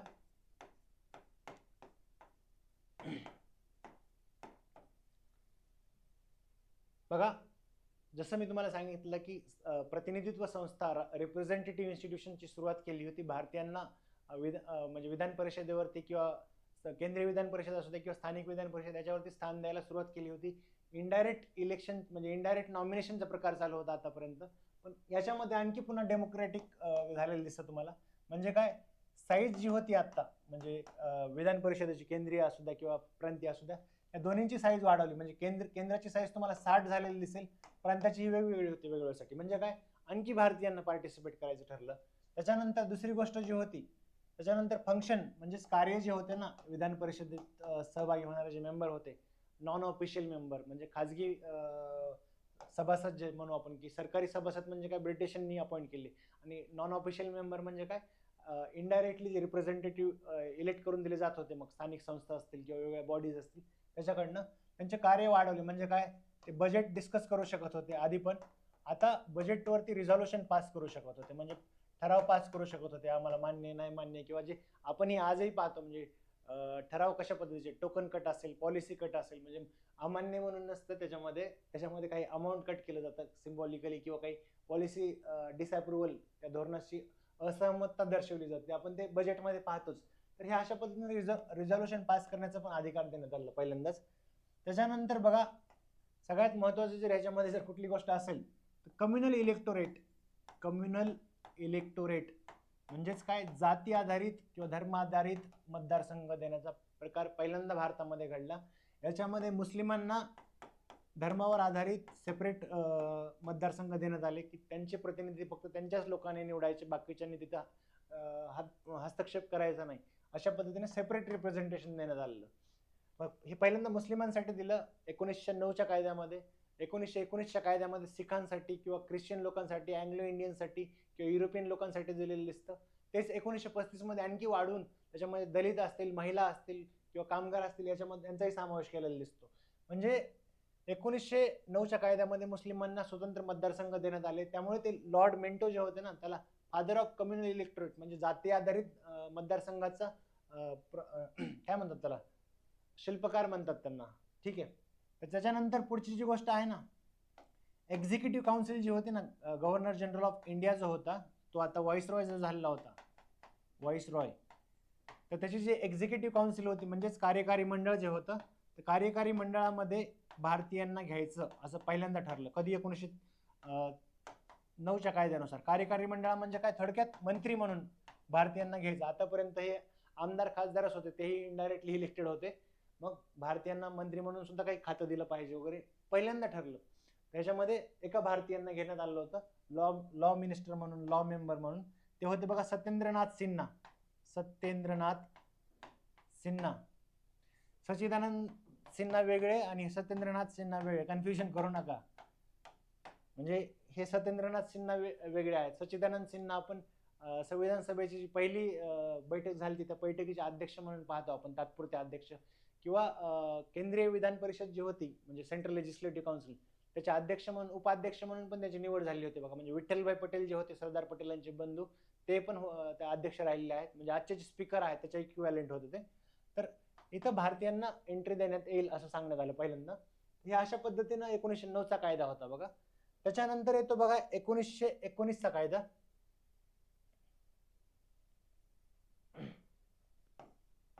1919चा भारत सरकार कायदा बघा. लक्ष्मीकांत मध्ये याला सुद्धा भारत सरकार कायदा म्हटलं, आणि 1935च्या कायद्याला सुद्धा भारत सरकार कायदा म्हटले. यालाच अल्टरनेटिव्हली मॉन्टेग्यू चेम्सफोर्ड ऍक्ट असं सुद्धा म्हणतात. तर 1919च्या कायद्यामध्ये काय काय होतं आपण सिस्टमॅटिकली बघू. याच्यामध्ये सगळ्यात पहिल्यांदा जे आहे ना, जे विषय आहेत ना, ते विषयाचं डिमार्केशन केलं बघा. म्हणजे फरक केला कसा, आता आपण जे पाहतो राज्यशास्त्र शिकताना की केंद्र सूची आहे, त्याच्यासोबतच समवर्ती सूची आहे, राज्य सूची आहे, तसं पहिल्यांदा केंद्र सूची आणि राज्य सूची असं दोन ह्याच्यामध्ये विभागणी केली. समवर्ती सूची इथं आली नव्हती बघा, 1935च्या कायद्यामध्ये येते. म्हणजे हा प्रश्न येऊ शकतो की समवर्ती सूची कधी आली किंवा ह्या दोन सूची कधी आल्या वगैरे. तर हे 1919च्या कायद्यानुसार ह्या लिस्ट तयार केल्या, की म्हणजे डिमार्केशन ऑफ सब्जेक्ट केलं, की केंद्राचे काही विषय असतील त्यांनी ते विषयाचाच कारभार पाहायचा, राज्याचे विषय असतील त्या विषयाचाच कारभार पाहायचा. तेही डायरेक्टली कारभार पाहण्यासाठी मंत्र्यांकडे, भारतीयांकडे दिला होता का नाही, तर ते पाहू आपण. याच्यामध्ये एक डिमार्केशन झालं. दुसरं आहे बघा याच्यामध्ये बायकॅमेरलिझम म्हणजे द्विसदनवाद जो होता, म्हणजे द्विग्रह सदनवाद किंवा म्हणजे अप्पर हाऊस आणि लोअर हाऊस हे तयार केलं ॲट सेंटर म्हणू आपण, म्हणजे तुम्हाला कन्फ्युजन होणार नाही. प्रांतामध्ये 1935च्या कायद्यामध्ये होतं, केंद्रामध्ये द्विसदनवाद जो होता, दोन ग्रह होते अप्पर हाऊस आणि लोअर हाऊस, हे 1919च्या कायद्यामध्ये आणलं होतं डिमार्केशन. त्याच्यानंतर बायकॅमेरलिझम. बरं, त्याच्यानंतर तिसरी गोष्ट याच्यामध्ये डायआर्की आणली होती बघा. डायआर्की म्हणजे काय? दुहेरी राज्यव्यवस्था. म्हणजे काय? जे विषयाचं विभाजन केलं होतं केंद्र सूची आणि राज्य सूची, हे वेगवेगळे त्यांनी आपापल्या क्षेत्रामध्येच काम बघायचं. हे राज्य सूचीचं पुन्हा विभाजन केलं होतं. राज्य सूची याचं पुन्हा विभाजन कशा पद्धतीने केलं होतं? राखीव खाती आणि सोपीव खाती. म्हणजे काय? रिझर्व्ड सब्जेक्ट आणि ट्रान्सफर्ड सब्जेक्ट किंवा डेलिगेटेड सब्जेक्ट आपण म्हणू त्याला. तर राखीव खात्याचा कारभार जो आहे तो गव्हर्नरनीच बघायचा किंवा गव्हर्नर जनरल ऑफ बेंगॉल म्हणजेच व्हाईसरॉयनी बघायचा. आणि सोपीव खात्याचा कारभार इथल्या रिस्पॉन्सिबल मिनिस्टरने बघायचा. हे प्रांतामध्ये घडलं होतं पहिल्यांदाच. आणि हा जो एक्सपेरिमेंट होता, हा प्रयोग खूप मोठा फेल झाला होता. म्हणजे नंतर सायमन कमिशन आलं वगैरे, त्यांनी म्हटले की प्रांतामध्ये पूर्ण स्वायत्तता देऊन टाका, त्यांचा राज्यकारभार त्यांना करू द्या आणि त्यांच्यावरती बंधनं टाकू नका. ही डायआर्की जी आहे, दुहेरी शासन व्यवस्था, केंद्रामध्ये लागू करा असं सायमन कमिशनने सांगितलं. पुढे 1935ला ते लागू पण केलं होतं, परंतु ते अंमलात येऊ शकलं नाही, कारण ते फेडरेशन अस्तित्वात आलं नाही. दुसरं वर्ल्ड वॉर, दुसरं महायुद्ध सुरू झालं होतं. बरं, त्याच्यामध्ये पहिल्यांदा आपण पाहतो डिमार्केशन केलं, दुसरं बायकॅमेरलिझम केलं म्हणजे द्विसदन ग्रहवाद बघतो, डायआर्की बघतो. त्याच्यानंतर एक्झिक्युटिव्ह काउन्सिल जी होती ना, कार्यकारी मंडळ व्हाईसरॉयचं, व्हाईसरॉय एक्झिक्युटिव्ह काउन्सिल म्हणजेच कार्यकारी मंडळ, याच्यामध्ये 1919च्या कायद्यामध्ये एका भारतीयाला एंट्री दिली होती. परंतु 1919च्या कायद्यामध्ये सांगण्यात आलं, 1909च्या कायद्यामध्ये एका भारतीयाला एंट्री दिली होती. 1919च्या कायद्यामध्ये सांगण्यात आलं की 50% जे मंत्रिमंडळ असेल ते भारतीय असेल. म्हणजे त्यावेळेस मंत्रिमंडळ किती जणांचं होतं? 6 जणांचं होतं. त्यापैकी 3 जण भारतीय असतील असं सांगण्यात आलं. म्हणजे आतापर्यंत विधान कायदा बनवण्याच्या याच्यामध्ये सहभाग होता भारतीयांचा, आता कार्यकारी मंडळामध्ये सुद्धा सहभाग झालेला दिसतो तुम्हाला. त्याच्यानंतर आणखी काय केलं? Communal electorate. जसं तुम्हाला सांगितलं 1909च्या कायद्यामध्ये मुस्लिमांना सेपरेट मतदारसंघ, स्वतंत्र मतदारसंघ दिले होते, तसं इथं सिखांना 1919च्या कायद्यामध्ये, त्याच्यानंतर अँग्लो इंडियन जे होते त्यांना, त्यानंतर इंडियन ख्रिश्चन जे होते, भारतीय ख्रिश्चन लोक जे होते त्यांना, त्यासोबतच युरोपियन लोक यांना स्वतंत्र मतदारसंघ दिले. म्हणजे त्यांची संख्या असेल किती, युरोपियन लोक असतील हे भारतामध्ये वगैरे, तरी सुद्धा त्यांना स्वतंत्र मतदारसंघ दिले, त्यांना नेतृत्व दिलं, प्रतिनिधित्व दिलं. हे असते बघा पॉलिटिकल पॉवरची गोष्ट. तर मग हे अशा पद्धतीने आपण पाहतो. त्याच्यानंतर आणखी दुसरी गोष्ट याच्यामध्ये, जे हाय कमिशनरचं ऑफिस निर्माण केलं, म्हणजे भारतीय उच्चायुक्त, हाय कमिशनर फॉर इंडिया, हे एक ऑफिस निर्माण केलं. आणि जे आतापर्यंत सेक्रेटरी ऑफ स्टेट, भारत मंत्र्याकडे जो कारभार होता किंवा भारत मंत्र्याचं जे हे होतं, काउन्सिल होतं, इंडियन काउन्सिल म्हणजे भारतीय परिषद, यांचा काही कारभार हाय कमिशनरकडे दिला, हे पाहायला भेटतं तुम्हाला. म्हणजे हाय कमिशनरकडे कारभार दिला म्हणजे हळूहळू त्यांनी विड्रॉल सुरू केलं होतं की यातून आता बाहेर पडायचं, किंवा कमी जास्त प्रमाणामध्ये यांनी रिअरेंजमेंट करायला सुरुवात केली होती. बरं, हे 1919चा कायदा. याच्यामध्ये आणखी काय पाहायला भेटतं आपल्याला? त्याच्यामध्ये बघा सेंट्रल पब्लिक सर्व्हिस कमिशन म्हणजे केंद्रीय लोकसेवा आयोग, म्हणजे फेडरल पब्लिक सर्व्हिस कमिशन 1935च्या कायद्यानुसार, आणि इथं सेंट्रल पब्लिक सर्व्हिस कमिशन पाहायला भेटतं बघा. हे आपण 1919चा कायदा बघितला. आता आपण 1935च्या कायद्याकडे जात आहोत. आता दोनच कायदे राहिले आहेत, 1935 आणि 1947चा भारतीय स्वतंत्र कायदा. 1935चा भारत सरकार कायदा बघा. 1919च्या कायद्यामध्येच अशी तरतूद होती की 10 वर्षानंतर इथं जी संवैधानिक डेव्हलपमेंट आहे, संवैधानिक विकास जो आहे, जे इथं रिप्रेझेंटेटिव्ह इन्स्टिट्यूशन सुरू केले आहेत, त्याचा विकास कशा पद्धतीने झालेला आहे याचं आखणी करण्यासाठी किंवा याची पाहणी करण्यासाठी एक असं आयोग निर्माण केला जाईल, एक स्टॅट्युटरी कमिशन अपॉइंट केलं जाईल. तसंच 7 मेंबर बॉडी त्यांनी सायमन कमिशन अपॉइंट केलं होतं. त्याच्यामध्ये भारतीय नव्हते म्हणून त्याचा खूप मोठा विरोध झाला होता. खूप मोठ्या प्रमाणावरती भारतामध्ये निदर्शनं वगैरे झाली होती. म्हणजे आपण इतिहासामध्ये पाहतोच लाला लजपतराय वगैरे याच्यामध्ये. तर मग हे 1935चा कायदा जो होता, मग त्यांनी रिपोर्ट दिला सायमन कमिशननी. मग त्या रिपोर्टच्या आधारे अभ्यास करून मग वेगवेगळ्या गोलमेज परिषदा, 3 गोलमेज परिषदा भरवल्या गेल्या होत्या. त्यात भारतीय प्रतिनिधींना बोलवून त्यांच्यामध्ये एकमत कसं घडवून आणता येईल, कशा पद्धतीने सोल्युशन काढता येईल हा प्रयत्न झाला. त्या आधारेच त्यांनी म्हणजे जॉईंट सिलेक्ट कमिटीकडे पाठवून मग श्वेतपत्रिका काढली आणि 1935चा कायदा पारित केला होता. 1935च्या कायद्याचं सगळ्यात महत्वाचं जर कॉन्ट्रीब्युशन असेल ना, तर ते होतं बघा फेडरेशन.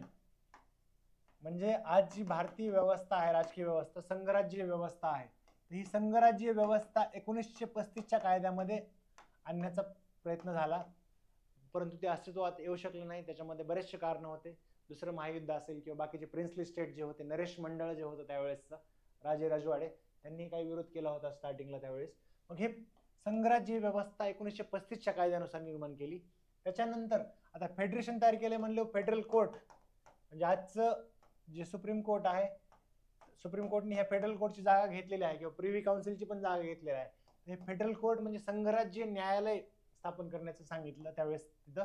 त्यासोबतच फेडरल पब्लिक सर्व्हिस कमिशन म्हणजे आजचं युपीएससीची जागा त्यांनी याची जागा घेतलेली आहे युपीएससीनं.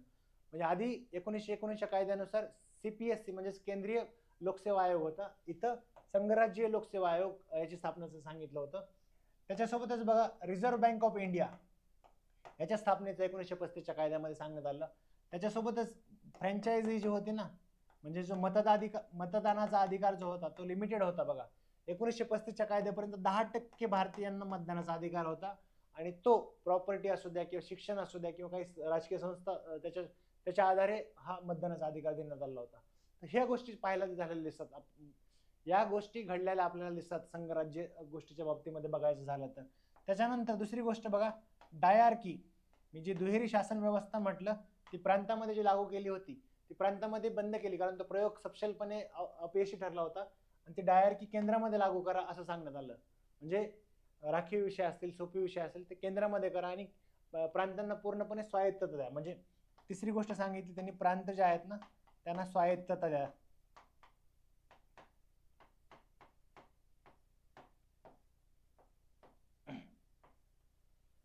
तर या गोष्टी 1935च्या कायद्यामध्ये तुम्हाला झालेल्या दिसतात.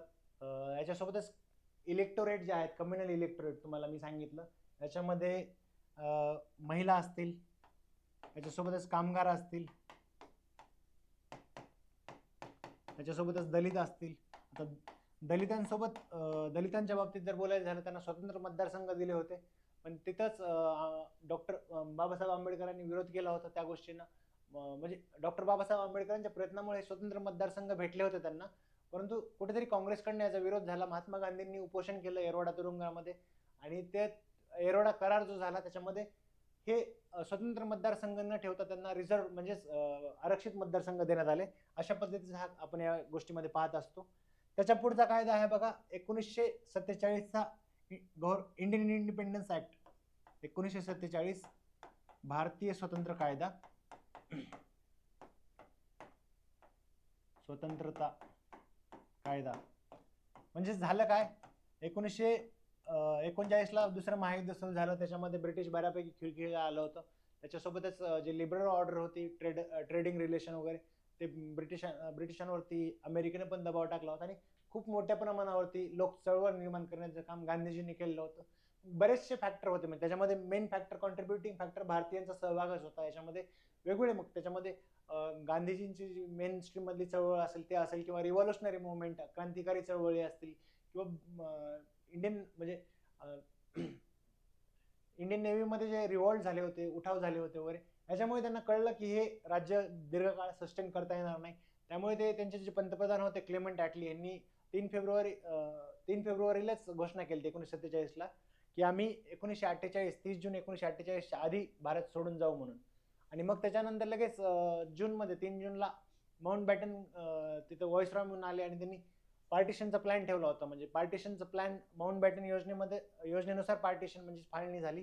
त्याच्यानुसारच आपला म्हणजे भारतीय स्वातंत्र्य कायद्यासाठी एक प्रारूप तयार झालं होतं. भारताला स्वातंत्र्य भारतीय स्वातंत्र्य कायद्यानुसार भेटलं होतं 1947च्या. याच्यामध्ये काय काय गोष्टी होत्या ते पाहूया आपण याच्यामध्ये. सगळ्यात महत्वाचे जे आहे ना, तर ब्रिटिश जे होते त्यांचा संबंध त्यांनी कशा पद्धतीने तोडला बघा. एक तर ते म्हटले की ब्रिटिशांचा याच्यानंतर भारतासोबत कसलाच संबंध नसणार. ब्रिटिशांचे जे कायदे आहेत ते भारताला कसलेच लागू नसतील. त्याच्यासोबतच ब्रिटिशांचं जे एम्परर आहे, ब्रिटिशांचा राजा किंवा तिथलं राणी आहे, त्यांना जे उपाध्या दिलेल्या आहेत, भारताची सम्राज्ञी असू द्या किंवा भारताचा सम्राट म्हणून, त्या उपाध्या सगळ्या संपुष्टात येतील. त्याच्यानंतर इथून पुढे ब्रिटिश जे सिव्हिल सर्व्हिसेसमध्ये अपॉइंटमेंट करत होते, नियुक्त्या करत होते, ते सिव्हिल सर्व्हिसेसमध्ये अपॉइंटमेंट किंवा आरक्षण ते करणार नाही त्याच्यापुढे. हे गोष्ट ठरली याच्यामध्ये. त्याच्यानंतर तोपर्यंत कारभार जो आहे तो 1935च्या कायद्यानुसार तुम्ही चालवा असं सांगण्यात आलं. त्यालाही अमेंडमेंट करण्याचा अधिकार देण्यात आला. तिसरी गोष्ट, सगळ्यात महत्वाची गोष्ट आहे ही, फाळणी होऊन 2 डॉमिनियन स्टेटस, 2 डॉमिनियन म्हणजे वसाहती अंतर्गत 2 स्वतंत्र राज्य निर्माण केली. त्याच्यामध्ये भारत आणि पाकिस्तान असं त्यांनी राज्य निर्माण केली होती. त्याच्यामध्ये त्यांना सांगितले की प्रत्येकाला स्वतःचं संविधान निर्माण करण्याचा अधिकार असेल, कुठलाही कायदा दुरुस्त करण्याचा अधिकार असेल, स्वतःचं संविधान स्वतःचं भविष्य बघतील म्हणून अशा पद्धतीने. त्याच्यासोबतच जे राजे रजवाडे होते ना, राजे रजवाडे, यांच्यासोबत वेगवेगळ्या ट्रिटी होत्या बघा यांच्या. म्हणजे ब्रिटिशांनी राज्य केलं इथं, म्हणजे सगळ्याच क्षेत्रावरती राज्य केलं नाही, म्हणजे मेजॉरिटी प्रोव्हिन्सेसमध्ये त्यांनी राज्यच केलेलं होतं. परंतु काही राजे रजवाड्यांसोबत त्यांची काही अंडरस्टँडिंग होते, म्हणजे निजाम असेल किंवा त्याच्यानंतर पटियाला असेल किंवा बाकीचेही राजे रजवाडे होते, त्यांच्यासोबत त्यांनी किंवा काही ट्रायबल क्षेत्र म्हणजे आदिवासी क्षेत्र त्यांच्यासोबत काही करार होते. त्याच्यानुसार त्यांनी ब्रिटिशांचं सार्वभौमत्व मान्य केलं होतं, त्यांच्या अधीनस्थ होते. त्यांच्यासोबतचे सुद्धा करार जे असतील ना ते संपुष्टात येतील असं सांगण्यात आलं. म्हणजे याच्यानंतर ब्रिटिशांचा काही संबंध नसेल असं थोडक्यात सांगण्यात आलं होतं. हे बघितलं आपण, म्हणजे ब्रिटिशांच्या संबंधित बघितलं, डॉमिनियनच्या संबंधित बघितलं, प्रिन्सली स्टेटच्या संबंधित बघितलं. त्याच्या व्यतिरिक्त आणखी बाकीचे काही प्रोव्हिजन झाले होते, तर ते म्हणजे सगळ्यात महत्त्वाचं आधीचे काही कॉन्स्टिट्युशनल डेव्हलपमेंट होत्या आणि याच्यानंतर फाळणी झाली आणि अशा पद्धतीने भारतीय स्वातंत्र्य कायद्यानुसार स्वातंत्र्य भेटलेलं होतं. आणि आपण पुढे पाहतो म्हणजे कॉन्स्टिट्युशनल डेव्हलपमेंट असेल कशा पद्धतीने झाली. त्याच्यासोबतच आणखी एक घटक आहे बघा याच्यामध्ये, टॉपिकमध्ये लास्ट शेवटचा, त्याच्यामध्ये मंत्रिमंडळ दिलेले आहेत बघा. आतापर्यंत जर सगळ्या परीक्षा बघितल्या तर मंत्रिमंडळ विचारलेलीत का, तर विचारलेले आहे त्याच्यावरती प्रश्न. म्हणजे 1947ला भारत स्वतंत्र कायद्यानुसार जे मंत्रिमंडळ अस्तित्वात आलं त्यावेळेस कोणतं मंत्रिमंडळ होतं, म्हणजे नेहरू असतील किंवा पटेल असतील किंवा त्याच्यानंतर डॉक्टर राजेंद्र प्रसाद असतील किंवा त्याच्या व्यतिरिक्त बाकीचेही जे होते म्हणजे सी राजगोपालचारी असतील किंवा सरदार बलदेव सिंग असतील, नंतर भाभा असतील, हे 1947चा जो मंत्रिमंडळ आहे त्याच्यावरही प्रश्न विचारलेले आहेत. त्याच्यानंतर इंटरिम गव्हर्नमेंटचं जे मंत्रिमंडळ होतं, इंटरिम गव्हर्नमेंट म्हणजे संविधान निर्माण झाल्यानंतर जे मंत्रिमंडळ निर्माण केलं होतं 1950ला, त्याच्यावरही प्रश्न विचारलेले आहे. आणि त्याच्यासोबतच स्वतंत्र भारताचं फर्स्ट इलेक्शन नंतर फर्स्ट कॅबिनेट जे झालं होतं आफ्टर फर्स्ट जनरल इलेक्शन, याच्यावरही प्रश्न विचारलेले आहेत. म्हणजे तुम्ही इथं 14 मंत्री बघता बघा ह्या 1947च्या मंत्रिमंडळामध्ये, म्हणजे नेहरू असतील, पटेल असतील, त्याच्यानंतर डॉक्टर राजेंद्र प्रसाद असतील. त्याच्या व्यतिरिक्त आपण गझनफ म्हणजे मुस्लिम लीगचे सुद्धा याच्यामध्ये मेंबर होते बघा. गझनफर अली खान असतील किंवा असफ अली असतील रेल्वेचं, किंवा गझनफर अली खान असतील किंवा लियाकत अली असतील, त्यांच्याकडे फायनान्स मिनिस्ट्री होतं. हे पाहतो आपण. त्याच्यासोबतच आणखी काय पाहतो तर त्याच्यानंतर सिराज गोपालचारी होते किंवा मंडल म्हणून होते लॉ मिनिस्टर त्यावेळेला, हे पाहतो. किंवा इकडं 1950 मध्ये सुद्धा थोडा बदल झालेला दिसतो. लॉ मिनिस्टर म्हणून तुम्हाला डॉक्टर बाबासाहेब आंबेडकर आलेले दिसतील. किंवा त्याच्यामध्ये बाकीच्यांमध्ये गाडगीळ यांना माइन्स खातं दिलं होतं, जे की आधी बाबांकडे होतं. आता बाबांकडे बाकीचं दुसरं खातं दिलं होतं, रेव्हेन्यू इंडस्ट्री अँड सप्लायज दिलं होतं. किंवा श्यामाप्रसाद मुखर्जी असतील किंवा षण्मुखम शेट्टी वगैरे यांचा समावेश झाला होता. किंवा पहिले कॅबिनेट, याच्यावरती प्रश्न विचारले जातात. त्या पद्धतीने आपल्याला प्रिपेअर करायचा आहे. अशा पद्धतीने आपण हा पहिला टॉपिक संपवलेला आहे. आणि आपला हा जो मानस आहे प्रत्येक टॉपिक एक दिवस कव्हर करत चालणार आहोत. त्याच्यासोबतच आपण PYQचं अनालिसिस बाकीच्या परीक्षांसाठी सुद्धा घेणार आहोत. तर आपला प्रतिसाद असू द्या. धन्यवाद.